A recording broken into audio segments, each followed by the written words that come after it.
Hi guys, so I'm here today with a Ask Sugarfixx / Katie video, and I kind of wanted to do like a Q&A video just to kind of have a bit of a chit chat. And so I put like a hashtag out on Twitter, hashtag Ask Sugarfixx, and a few of you asked me some questions, and they're like beauty related and blog and YouTube, but then there's also some non-beauty related questions, so I'll put those in at the end. And I'll start with the sort of blog and YouTube related question.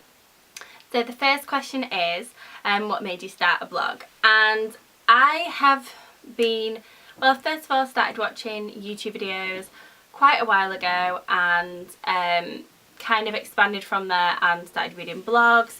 It was mainly to sort of look at the new collections that were coming out, particularly by MAC, and I found them really interesting to read, and like reading people's reviews on things. And I love sort of writing. I always have done since I was younger, and I kind of missed that. I hadn't really sort of used that skill for such a long time. So I started writing my blog just to kind of get some enjoyment out of writing again, but also to review products and talk about things that I really enjoy without boring people in my sort of everyday life, although I still do that. But it's just kind of like my way of just like writing about stuff, and it's my little place in the world that people can read if they're interested, and if they're not, it's out there anyway. So like there's so many blogs out there you just feel so inspired by, and absolutely just love reading, and you know, you can sort of see like different writing styles and stuff like that. So that's kind of why I started a blog, and I'm really glad I did, because it's a year on and seems to be growing little by little, and I'm really proud of sort of what I've achieved so far, and I hope that will continue. Sort of leading on from the blog sort of question is, what do you love the most about blogging? And I think, strangely enough, it's kind of like the feedback that you get. I mean, I love the writing part of it, and I'd definitely probably say it's like the feedback that you get from people, like even if it's just like one comment on your blog post, it means a lot, and especially if somebody said something really nice on there as well. But then I also love the photography side of it. I'm quite getting into like my camera stuff, because it's such an amazing camera. It's the Canon 600D, and I'm really sort of getting into that, and I just love, like, if something's got really pretty packaging, it doesn't take much effort, but just like having just really nice pictures. I love the photography side of it as much as the writing, but then it's kind of like the interaction that you have with people because of your blog, and it's like the whole Twitter thing, and then like the beauty chats that we have, they're just really amazing, and I enjoy them so much. And it's kind of like chatting to people who have like the same kind of goal or like similar things, and it's just sort of nice. So the next sort of question from that is, where do you get inspiration and how do you keep it varied? I think with my blog, it's kind of like the products that I have and I buy and you know, use every day. I kind of get inspiration from that. I don't know if that sounds really strange, but like if I get something and I really enjoy it, it just spurs me on to write so much more lovingly about something, and I think that sort of inspires you. And then also kind of just like looking at what other people do kind of inspires you, not in like a sort of copying way, but just in a like, it sort of spurs you on to think of like new ideas and try different things. And I think that's kind of like the whole point, like that you take inspiration from other people, but then you sort of go I don't really know how to describe this, it's like I'm talking just rubbish, but I kind of just mean that like you just sort of are spurred to go on and take your own little route in life, in the blog life. I'm babbling now. Varied, I don't particularly think that my blog is very varied at all. I kind of wish it was more so. I kind of wish I'd do more outfit posts, but I'm not really that confident body wise. I always feel like if anybody takes a picture of me, it has to be from like here upwards, because I'm just not confident enough to sort of go for that. I think I've done one outfit post, it was pretty crap, but I put myself out there, and I kind of wish I just did more sort of, I feel like a lot of it's just reviews, and I kind of wish I did a little bit more, but I'm sure that will sort of grow in time. This question's a good one. How did you take the plunge and start YouTube? Well, I originally filmed, well, I've actually been doing this channel for a year now, and before that, like a year before, I filmed a really horrendous video on my iPhone 4, but using the flip camera version, so it was a much lower quality, and I uploaded it. It was horrendous, like no editing, really grainy, poor lighting, and just horrid. And I hid it for pretty much a year. I didn't tell anybody about it. I think I told my boyfriend at the time that I'd done this video, and I didn't show anybody. I did not even show my best friend, I didn't show my mum or anything. And then one night, I think we were in the pub, and we're on about YouTube videos and like how I watch them and stuff like that, and I kind of was like, oh, kind of got a bit of something to tell you. And then I kind of came out and said it, and then they started watching it in the pub with my friends, and it was just really, really embarrassing because it was so crap. And I think also because we were quite drunk. But then they were kind of like, you should do this, you love talking about stuff like that, and you can talk for England, so why don't you just like try it? And I kind of started making some videos, and again, they were on my iPhone 4. I didn't like as much as I'd want an amazing camera.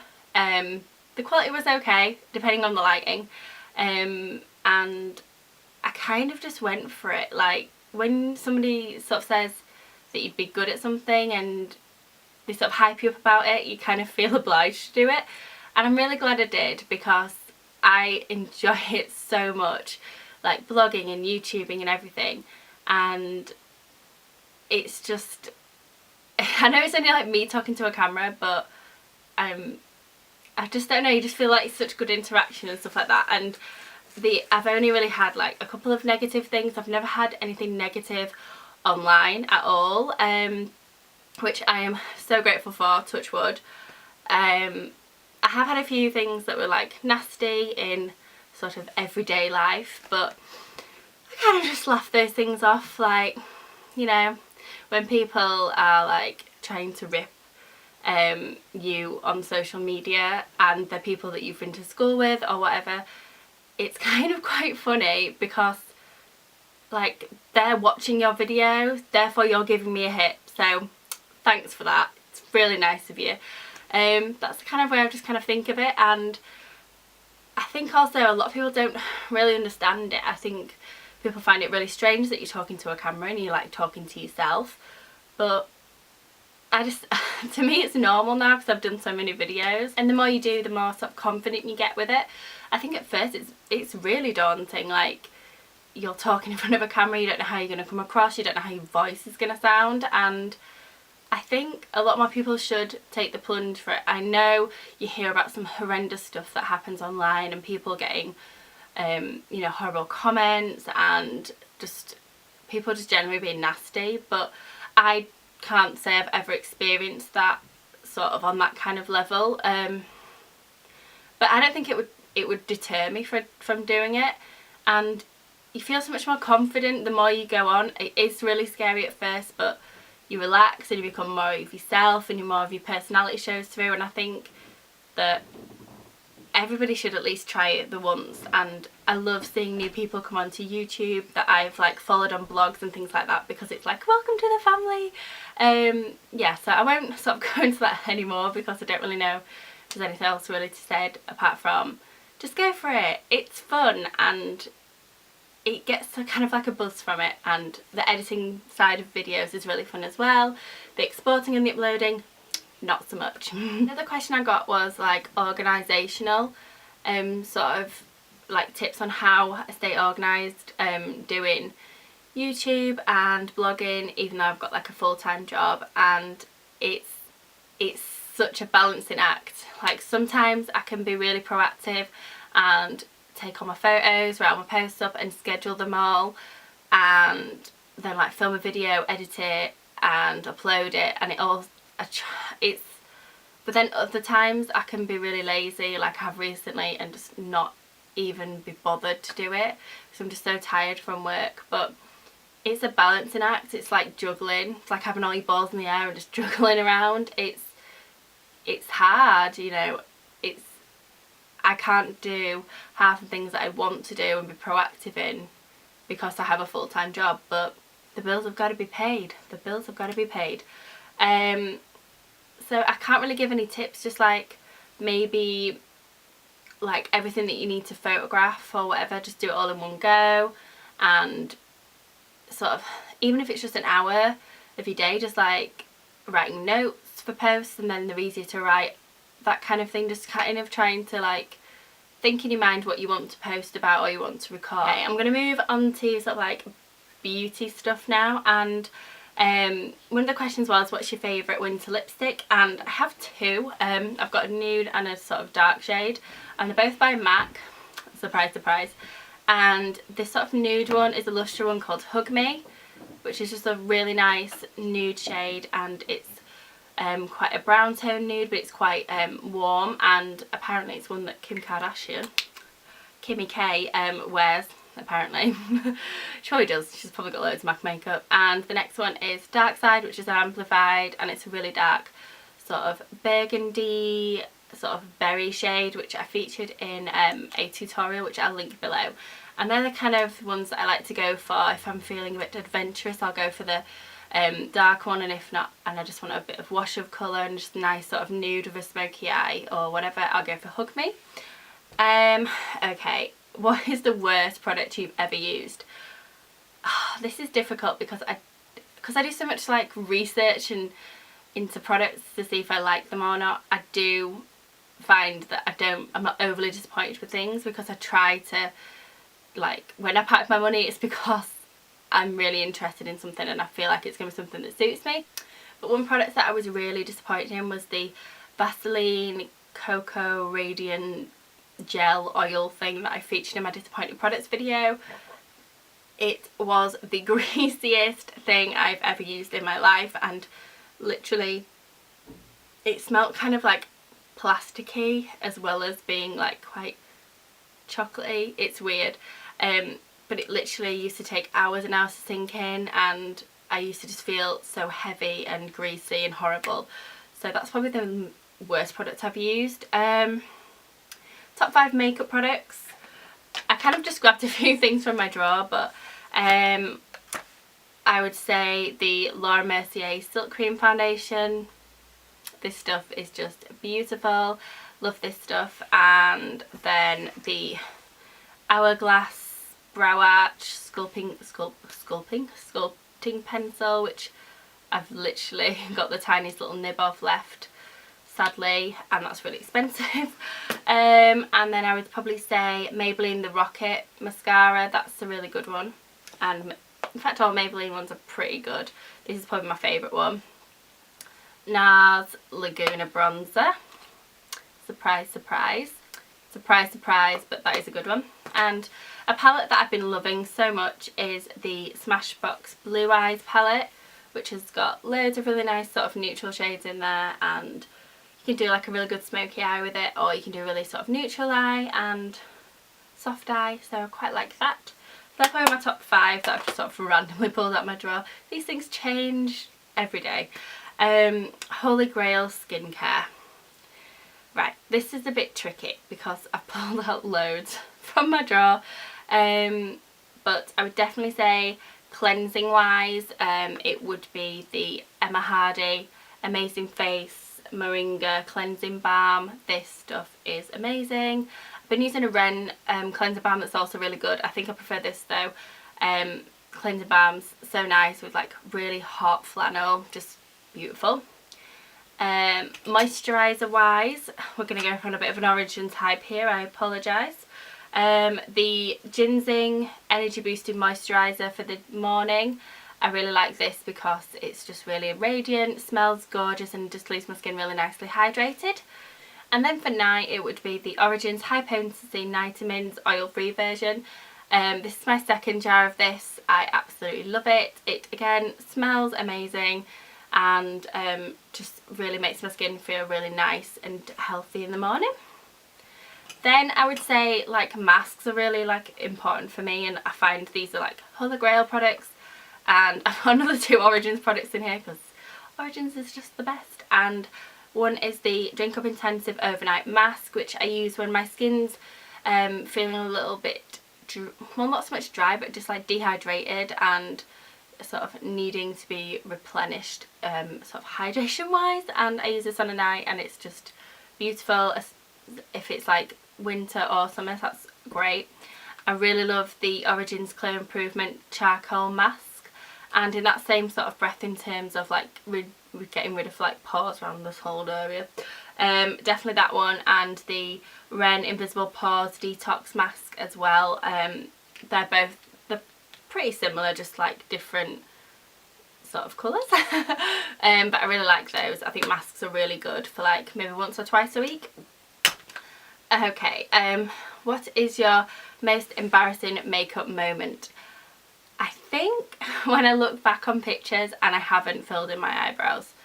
I always find that really, really tragic. But then also when I look back at pictures when I was like 18, 19 and I was only really kind of just getting into makeup a little bit, would be when I'd wear like really like crap eyeshadow with mascara and then like a load of black eyeliner like under here, and it'd always like sort of smudge. I look a bit like a panda. I also found a picture of me when I was really young. Well, not really young, I was probably like 11 or 12, and I was obsessed with the Lady Marmalade from Moulin Rouge music video, and I just thought Christina Aguilera just looked amazing in that video because her makeup was just ridiculous, and I tried to sort of emulate that and it looked horrendous, like overdrawn lips and like literally 2 circles on my cheek, horrendous blue eyeshadow for some reason, and yeah, wasn't the best. I think that picture needs to be burnt. If I can re-find it, I will burn it. Okay, a makeup item that I couldn't live without.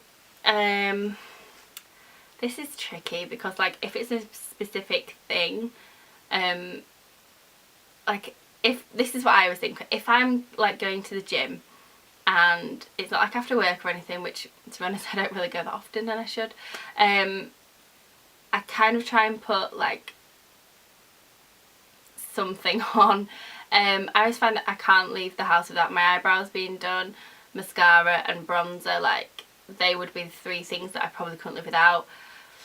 Probably say mascara, just because my eyes are quite small and if I don't have mascara on, you literally have to like get really close until you can see my eyes.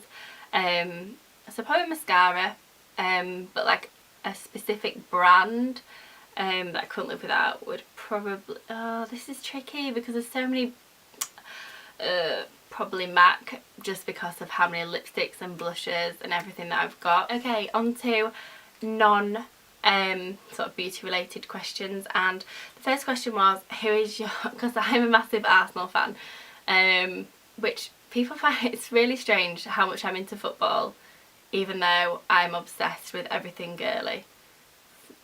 I'm a very strange girl, me. So my question was, who's your favourite Arsenal player?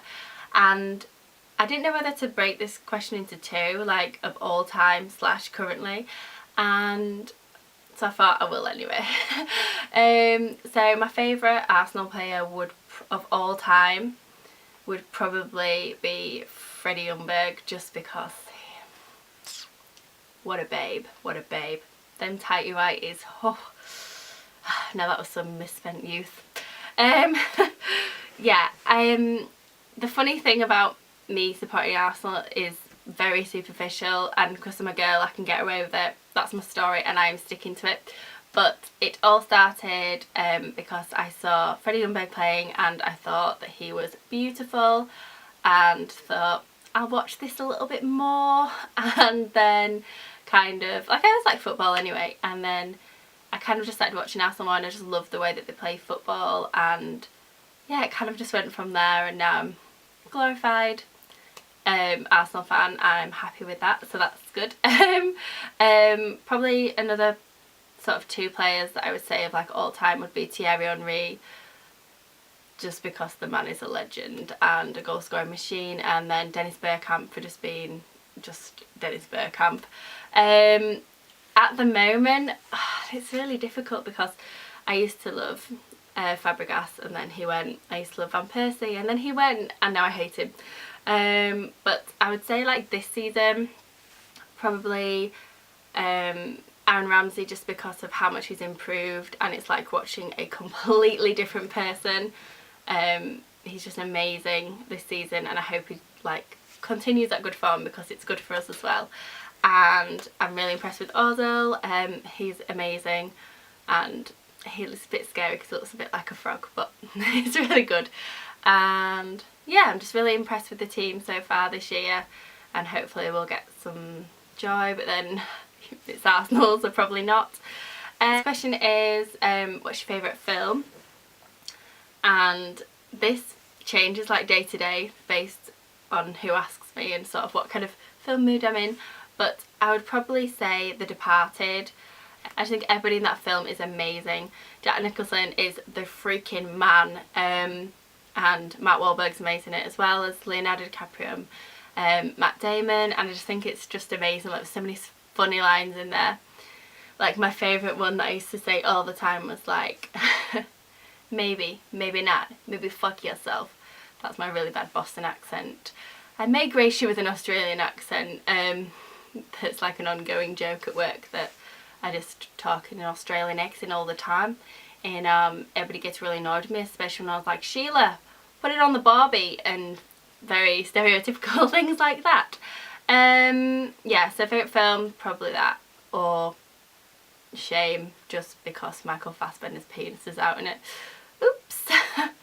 Right, moving on to the last question. This is going to be like the world's longest video. If you could live anywhere else in the world, where would you live? And I would probably say New York, just because it's just the most amazing place in all the world. When people say it's like a fairy tale when you go there, it's like being in the movies, you know, like Miracle on 34th Street, they're not lying. It's just the most amazing place in the world, and you just feel so tiny when you're there, but it's just amazing. Like, the shops are amazing, the landmarks are amazing, and it's just the best place ever. So yeah, that's my first Q&A video. It's probably going to be about 50 million years long, so if you've reached the end of this, well done, pat yourself on the back.